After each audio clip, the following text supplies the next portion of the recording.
I'm in the shower doing my routine self-exam, and that's when I discovered the lump. Jessica is the creator of the Feel for Your Life app. This is a game changer. An innovation born from her own fight with breast cancer. 2 days prior to finding the lump on my own, I had just gone to the doctor, and she performed a clinical exam on my breast and said nothing to me about finding the lump. So I thought, surely I'm fine. At the time, I didn't realize this, and after talking to some people reviewing my records, she did discover a lump in my breast, but she thought I was too young for cancer, and that's why she didn't refer me for additional imaging or testing. And then that's when I got mad. I felt like there was a betrayal. It's so important because you are your best advocate, and no one's going to fight harder for your care than you are.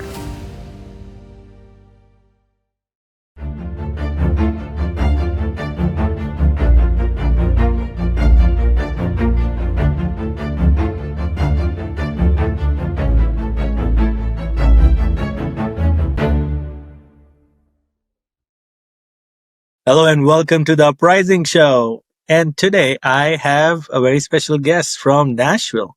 And the guest has a very, I would say, an inspiring story. At least that's what I and my wife found. That's why we wanted to have you on this show today.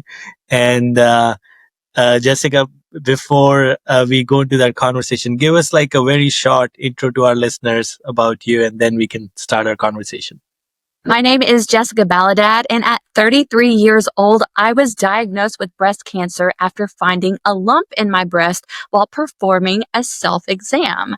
I was diagnosed at stage 2B, went through chemo, radiation. I had many surgeries, but when I was coming out of surgery, I went right into the pandemic and everything was shut down. And I learned that women were missing their screenings and they were getting diagnosed at later stages.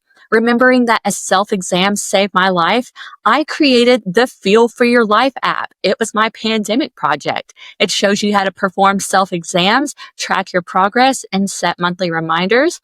And there's also a really cool AI feature. It can take your pathology reports, translate them into terms that you understand, and give you questions to ask your doctor so that you're not left in the dark and can move forward with a diagnosis if necessary. Wow. There's a lot to unpack there, but let's start at the very beginning. Where were you born and raised, and what was your first job after college? Did you ever imagine that you will be doing the work that you're doing now? I was born in a town in Boyd County, Kentucky called Ashland. It sits on the Ohio River between West Virginia and Ohio. And from there, my dad moved us to Nashville, Tennessee. And I was raised, with my sister. It was me, my dad, and my sister primarily. And he was in telecommunications and fiber optics. And so I grew up playing with Barbie dolls and technology. I was always so interested in how technology worked and how to use it. However, I had this creative side in me. So after high school, I went to college for journalism and I learned about marketing. I learned about digital and social media from there. And I just love telling people stories. So before Feel for Your Life, I was so interested in being creative and, with digital art, digital graphics, telling people stories. And really, it was a combination of that passion for technology and my creative side that Feel for Your Life was born. Well, I was going to ask, did your dad work for Verizon by any chance? Because it wasn't Verizon, but it was and is another cell phone company. Yeah. Mm-hmm. Yep.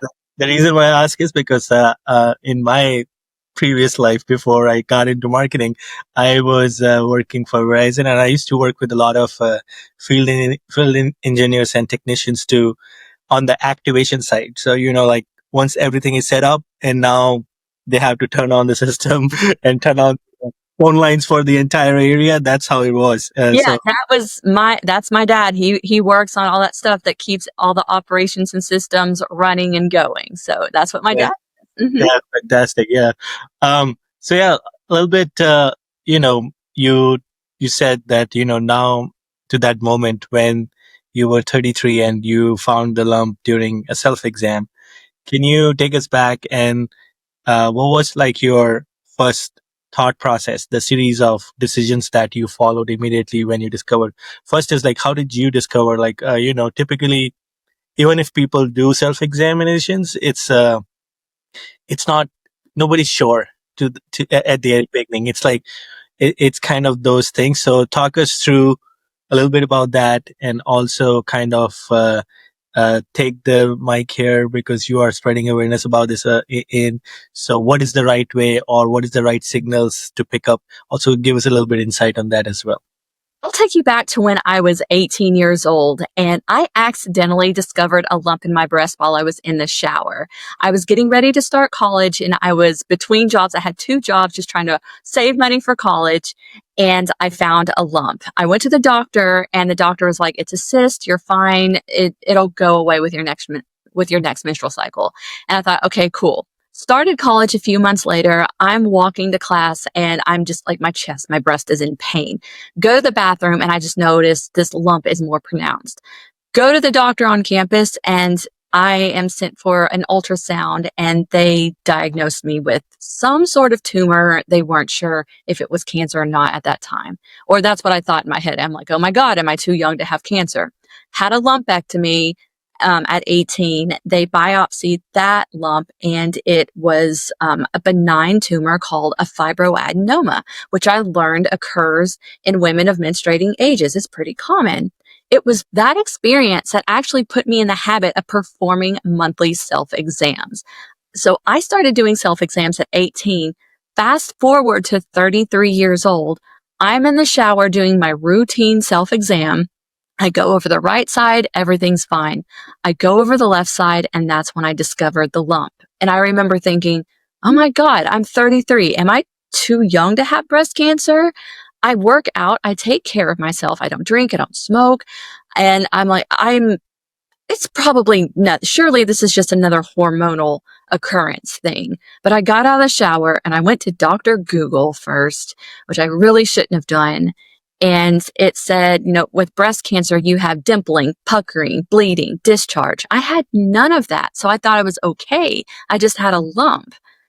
But as 2 days prior to finding the lump on my own, I had just gone to the doctor, and she performed a clinical exam on my breast and said nothing to me about finding the lump. So I thought, well, if she thought everything was okay, surely I'm fine. She would have certainly sent me for more imaging or testing. So I'm probably okay. And that's what I went with, is the fact that Google said I was okay. And the doctor thought that, she didn't think to say anything else to me about it. So I went on with my life, and I just noticed I was getting increasingly tired and fatigued in the middle of the day, and I wasn't feeling like myself. And one day I was going through my phone, and I saw a video of a woman who was shaving her head, and I knew who she was. And I texted my sister because she was a mutual friend, and I said, "Hey, Sarah," that's my sister, "why is so-and-so shaving her head?" And my sister's like, "She's been diagnosed with breast cancer. She's getting ready to start chemotherapy." And I thought, oh my God, if she's only a year older than I am, if she's young enough to get breast cancer, I need to go back to the doctor. And it was nearly 4 months later after I found the lump when I went to the doctor and eventually got a formal diagnosis of breast cancer. And once you got it at that moment, were you angry at the doctor because you didn't go to the doctor? Like, how was that interaction with the doctor in general, or how you felt about it? At the time, I didn't realize this. I had to do some digging of my medical records at the facility where the doctor ignored the lump in my breast, and I had to go through my medical records. And after talking to some people, reviewing my records, she did discover a lump in my breast, but she thought I was too young for cancer, and that's why she didn't refer me for additional imaging or testing. And then that's when I got mad. When I went, it was several months after my diagnosis, but I had a chance to really process my feelings about that. a few months later. Yeah, it's really not most population, general population rely on, at the last point, at least we are like, okay, if the physician or the doctors we go to, there is that kind of trust at least there that, oh, if there's something, we will know. And the problem is when it's missed even there, that becomes like a, you don't have that trust anymore in the system. Was it the case for you as well, now that you discovered it, but did you feel like, I don't know, it should not have happened in first place, I went to this, and now all of a sudden I again in this, the situation, do I even trust if they can even take care of you from now? What was your thinking at that moment?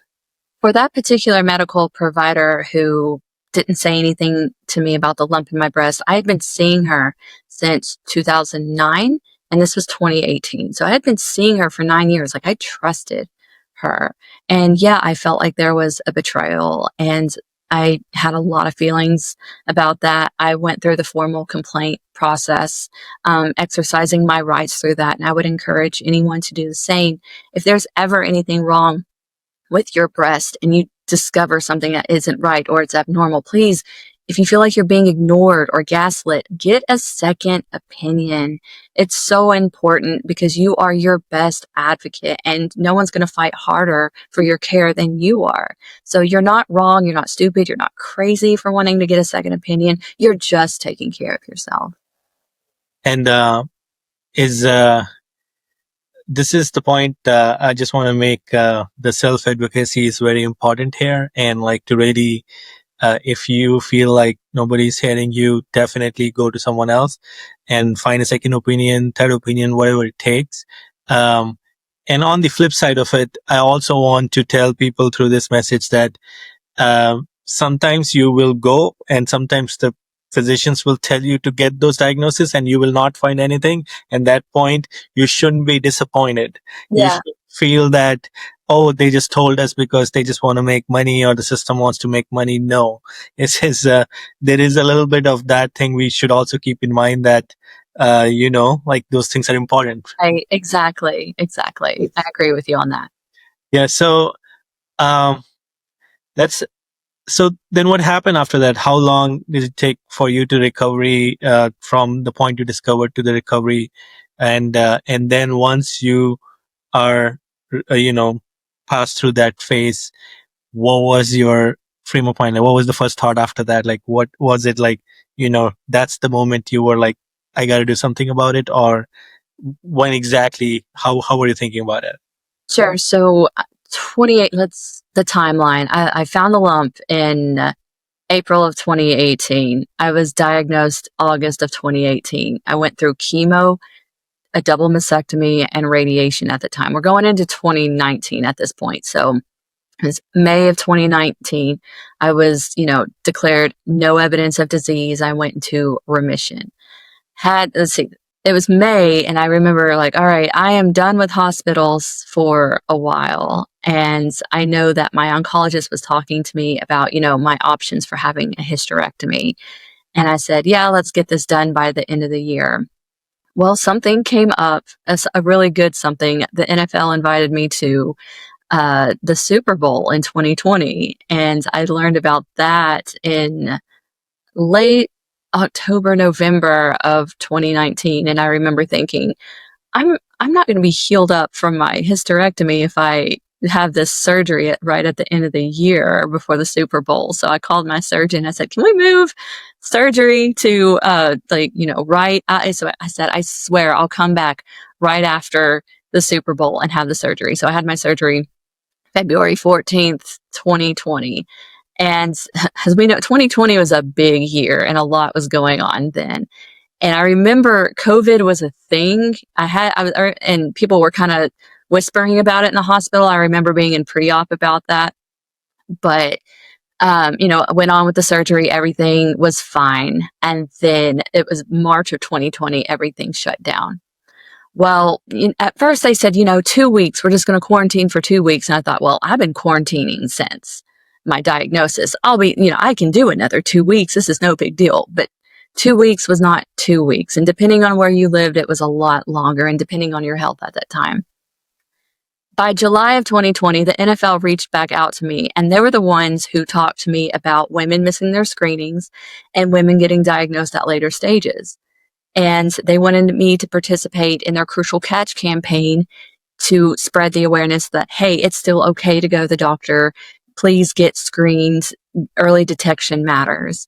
And I thought, yes, screenings are so important, but insurance only starts paying for screenings, and you can get referred for screenings much easier starting at the age 40 and older. For women under 40, you have to put up a fight to get a mammogram or any sort of breast screening. You got to you got to plead your case with the provider. The provider has to go to the insurance company. And then I even know some women who make it that far, some young women, they call the ultrasound or, the mammogram facility, and the person on the phone making the appointment is telling them they're too young, even when they have a referral. So younger women under the age of 40 often have to put up a fight to get screenings. And I thought, well, many people are still at home. I want to tell women about how I did a self-exam and how it ultimately saved my life.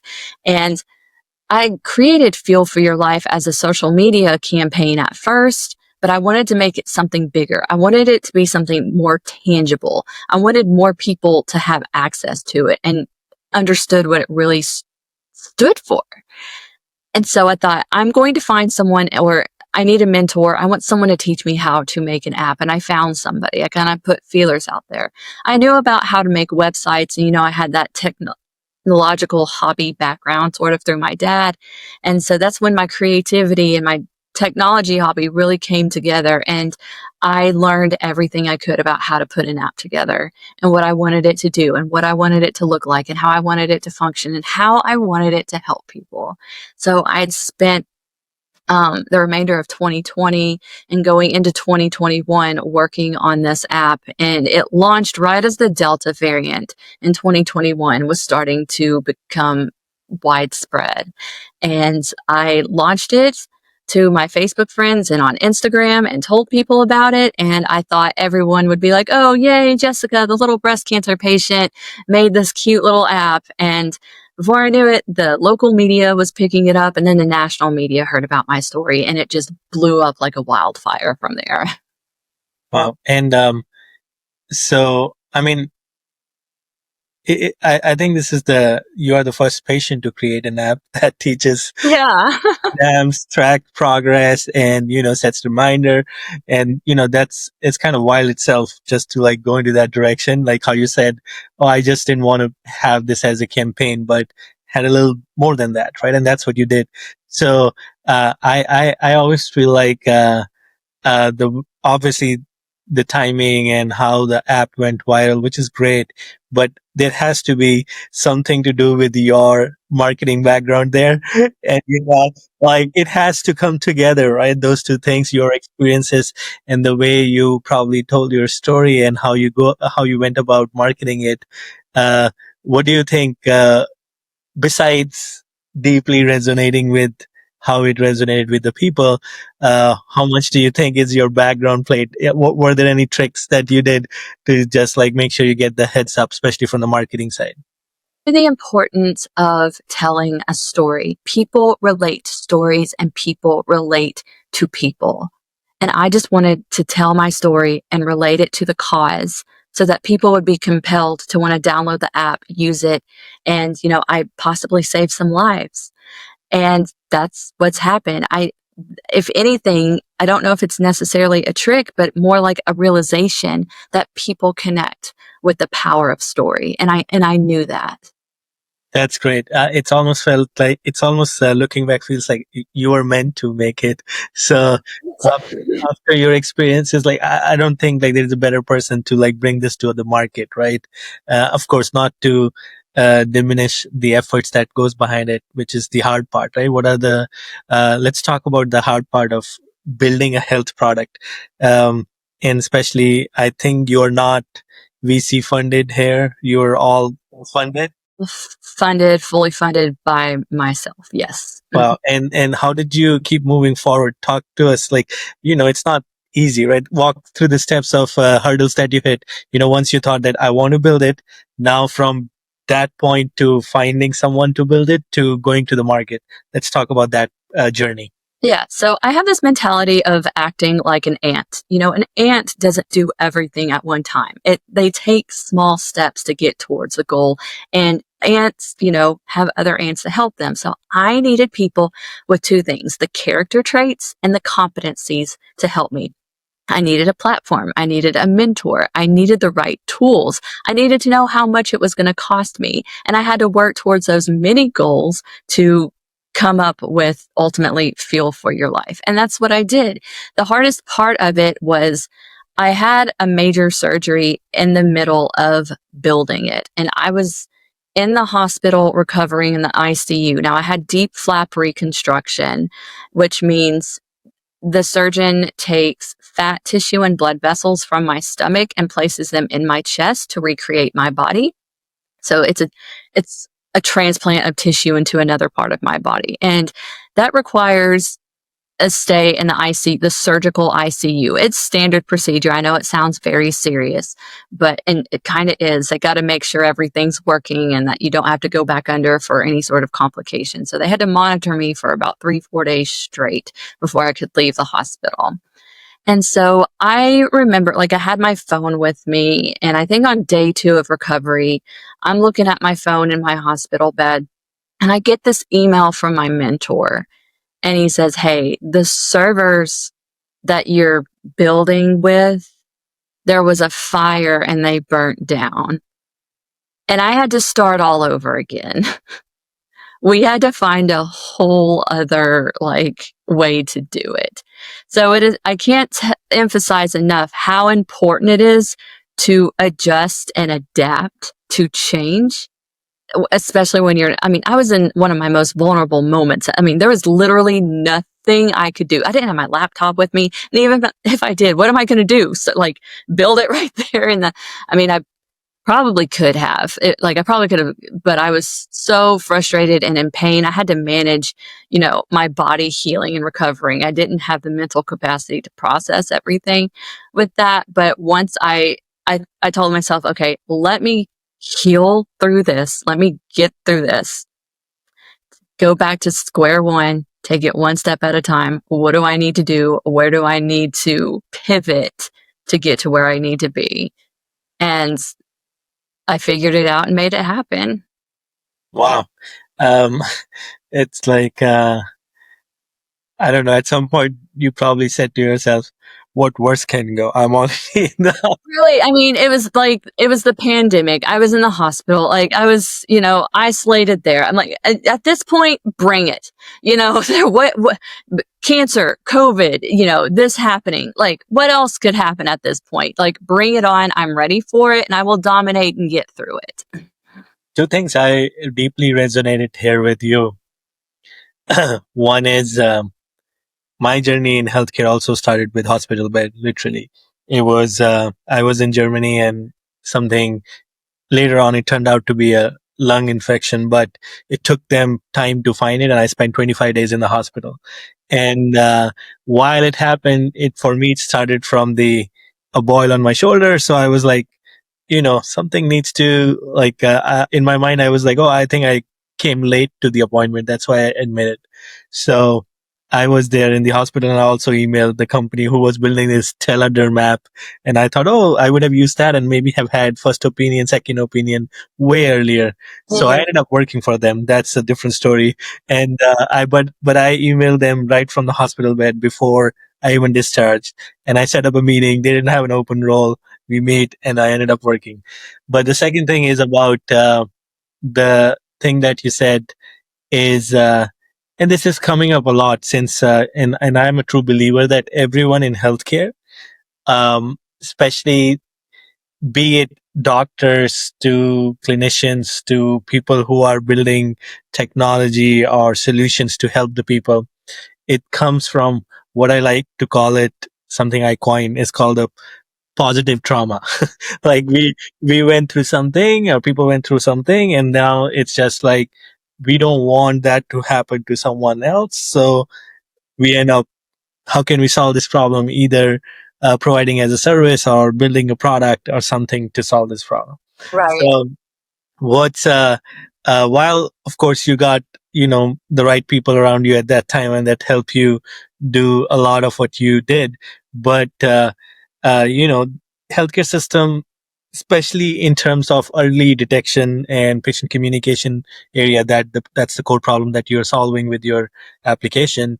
What are the biggest blind spots that you see still exist, or how especially the early detection and patient communication is done today? As far as breast health and breast cancer, I know, especially in the South where I've grown up and been raised, women have a complicated relationship with their bodies. And there's this whole rhetoric around, your breast and your body. There are three things I've discovered that women learn about their breasts as they're growing up. One, that they exist. Two, they have a function as you get older. And three, you should keep them covered up. And so it's kind of the shame based narrative that keeps women from taking care of themselves. And I try to solve that with Feel for Your Life by creating the tools and resources to get women more comfortable with having advantageous conversations about their breasts with their healthcare providers. And when I was going through cancer, I discovered there were three reasons women didn't know about doing self exams. No one taught them how. They felt ashamed of their bodies and touching themselves, or they were uninsured or underinsured. So I took all of this, information from talking to so many women and hearing from so many women and trying to create solutions with the app. So how does it work on the app? Is it like anybody can download irrespective of, and once they, and how's the is it all automated detection, or is it like a provider, it goes to someone? How exactly it works? So whenever you download the app, there's a button that says start here. It's at the very top. It tells you exactly what to do.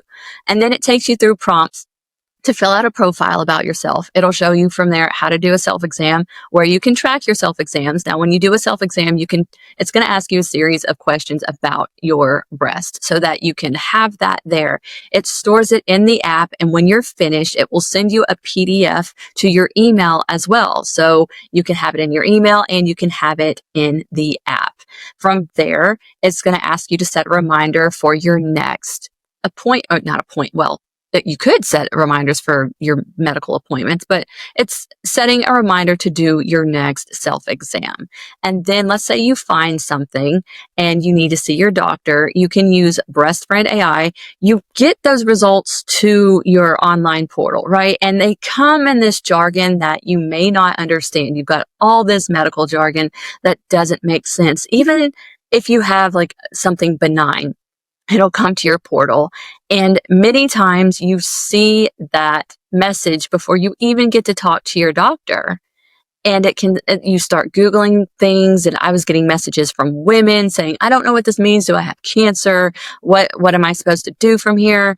So I thought, let me go back and create some, as AI was becoming popular around 2022, 23, 24, I thought, okay, I'm going to build onto the app. And I taught myself how to use Python and build in it, but that's another story, to implement that. And so you can, go to your online portal, copy select and copy your pathology report, paste it into Breast Friend AI. That's the little tool inside of Feel for Your Life. And it'll break it down into terms that you understand, and then go back and say, here's some questions you may have for your doctor about your results. And I just found that it was so much needed. And it was like the next step that couldn't have been more perfect for that. Wow, this is great, because a lot of time, not to say this everybody, but most of the people struggle with the care navigation. And this is where it comes, these questions are going to be so important for people to like go further and ask their providers and just get that information. I want to ask you a question about advocacy part. So, obviously a big part of your mission is to have patient advocate for themselves. And still, I feel like this term is used so loosely by everyone. Yeah. It's just, so what does real patient advocacy look like beyond the awareness month and pink ribbons? Like, can you really talk about that, the real thing? It's I mean, I could go into so many different philosophical directions with this, but advocacy is using your voice to get the desired result that you want. As far as healthcare, that, the desired state that you want after a diagnosis, after seeing a doctor, what health outcome do you see that you want happening for yourself? Now, obviously, there's only so much in your control and so much that happens, but given the circumstance that you're in, what is your desired state? Where do you want to be at the end of a conversation, at the end of an appointment, from where you are right now? That's what I think advocacy is. And there's this concept of knowing your rights and exercising your rights. And it's exercising because you're going to keep going. You're going to stay on it. You're not going to do it right the first time.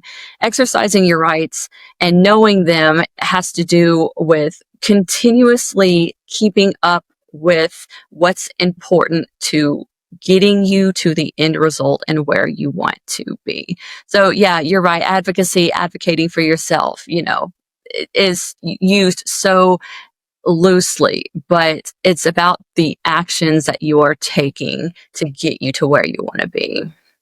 Yeah, I like that. And I feel like even the questions that the app is providing for folks to use it and ask it, that's feeding into that too. It's like they can advocate for themselves and take this further for their rights, for what they should be getting in terms of care as well. Uh, Yeah.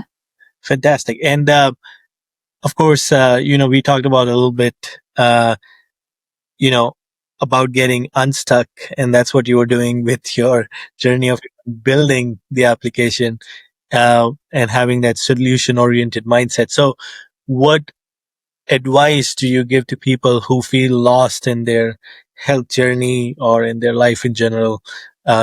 What's your main advice to them? Sometimes when you feel lost, you're often in a place, either physically or mentally, where you feel alone and you don't have options. So what do you need to do to get out of that? You need to get around other people. You need to get around the people who you may be able to relate to. Now, it takes work on your end to realize, hey, I need help. I need a helping hand. If you're stuck in a hole, what do you often need? You need a tool, or you need a person that's going to help you get out. So you have to realize, okay, I don't like where I am right now, and I want to get out of it. So what do I need from here? That helping hand. Get around people who are going through something similar to you or who you can relate to. You want to find safe people who can do that, people who empathize and who are willing to be there for you. So to get unstuck, you find those people and then you take the steps. Again, act like an ant. What do I need to do to get me to the end result that I desire to have? What tools, what people, what places, what needs to happen? It's the same thing that I did when I was going through the app. It's just thinking about things in small incremental pieces. Our brains often, when we think about getting somewhere, like even if you have a workout plan or something and you want to, lose weight or gain muscle or whatever, your brain thinks, oh my God, that's going to be so hard. You have to override that. And that's why you break it up into smaller pieces. Your brain wants to protect you. No, stay where you are. It's safe here. This complacency, this is what we like. It's comfortable, but you got to get out of that. You got to realize, okay, it's complacent, but it's not optimal. How do you get to optimal? You got to do the work and get the people around you, put the steps in and work towards it. I could go on forever and break it down even smaller than that, but I know we only have so much time. But you have to realize where you are now and where you want to be and who are the people, again, the character traits and the competencies that you need around you to get to the other side of it. Yeah, I love that. I think I'm gonna talk about the ant mentality a lot after this this conversation. It's great. I love this so much. What's the I guess what's the next, what is next for Feel For You Life app? And also, it's like, you have evolved over time. It has changed. Yes. But what's your next vision for it? Like, where do you want to take it? Or, what's the next steps for you? Not necessarily next couple of years. Think a little, 4 to 5 years window. Where do you see it? Well, I can tell you, like, right now, as of today's date, it's July 16th. I'm about 2,300 away from 100,000 downloads. Wow. Yeah, I'm coming up. I really Right. want to hit that number. And then I will be a 7-year breast cancer survivor on August 6th, 2025. Trying to hit that number before August 6th. I would love to do it. So, I mean, I know that's a short-term goal right now, but that's what I'm like really laser focused on right now. And basically, the advocacy around, women's breast health. I do a lot of work with congressional members on different bills related to that influence breast health and breast cancer. I have a group that I work with called Patients Rising, where we work with both sides of Congress on bipartisan legislation that moves forward healthcare for patients. We work towards putting healthcare back into the patient's hands and on policies that put patients before profits. So that's some of that work is what is I'm seeing, 4 or 5 years from now. Wow. Well, we gotta put out to our listeners who wherever you're listening this, you gotta spread this message, and let's hope and let's get to the next 23,000 people to get it to 100,000. That's the goal. That's one for sure.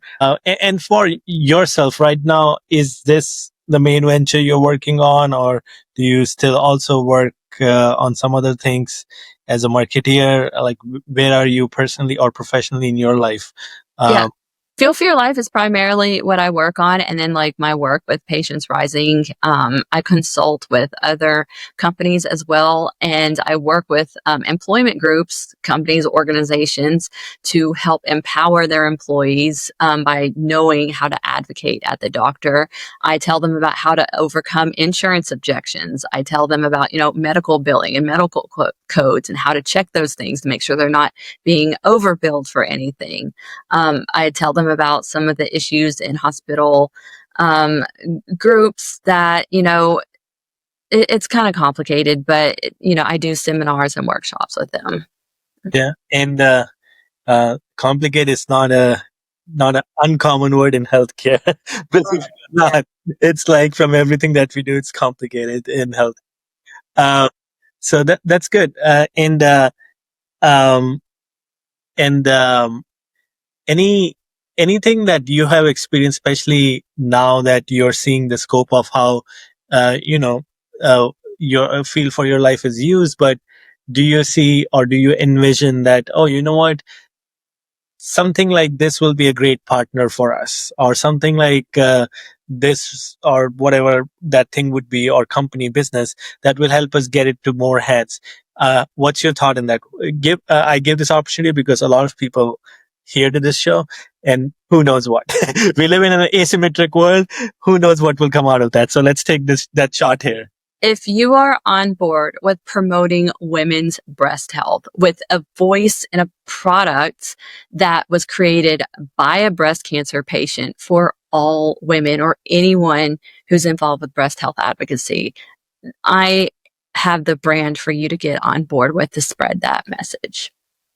Here it is. So people, you've heard it, and we'll give all the information in our notes and show notes, so you can get directly in touch with Jessica for that. But before we conclude our conversation, we do a quick fire round where we'll just go over a few questions, and anything that comes to your mind, just go with that answer. So, what's one quote or mantra you live by every day? There's this mantra I live by, and I have it on a hoodie and a t-shirt. It's actually, I can. When I was working, I'll explain it. There's this person I used to work with. before my diagnosis, before I created Feel for Your Life. And I would present these ideas, these marketing concepts, and he's like, you can't do that. You don't know how. There's no way you can pull that off. And I was like, actually, I can. I'll prove it to you.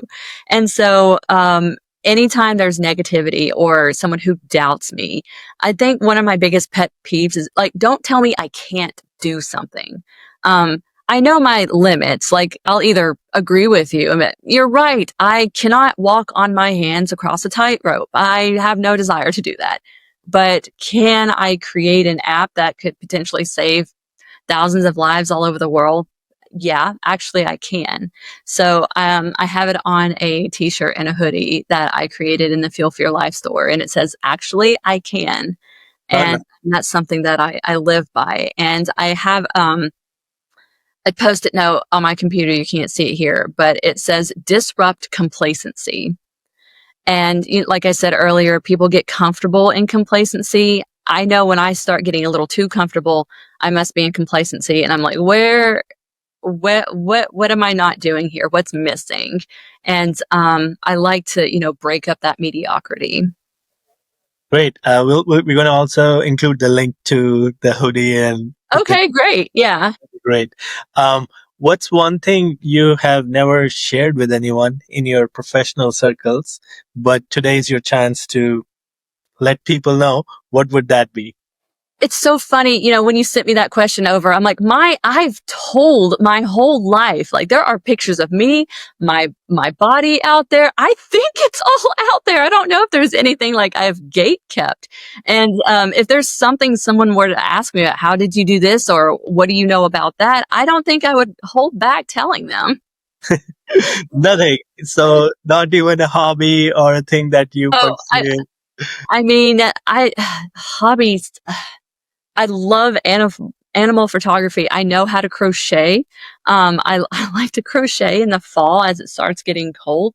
So I'll do that sometimes. But I love old school video games like the Super Mario Kart and stuff like that. But I mean, that's. But yeah, it's I guess, a little bit about me outside of Feel for Your Life. All right, we'll take that as an answer. Okay. What gives you hope for the next generation of women's health leaders? I think recognizing that there is a need in women under the age of 40 that needs to be addressed for their care. I feel like your 30s are sort of like this healthcare purgatory in which it's like you're too young for some things and you're not old enough you're too old for other things. And I feel like women in their 30s often get ignored, but we're seeing more issues be brought to the attention, like perimenopause, menopause in your 30s, issues with hormones, issues with breast health.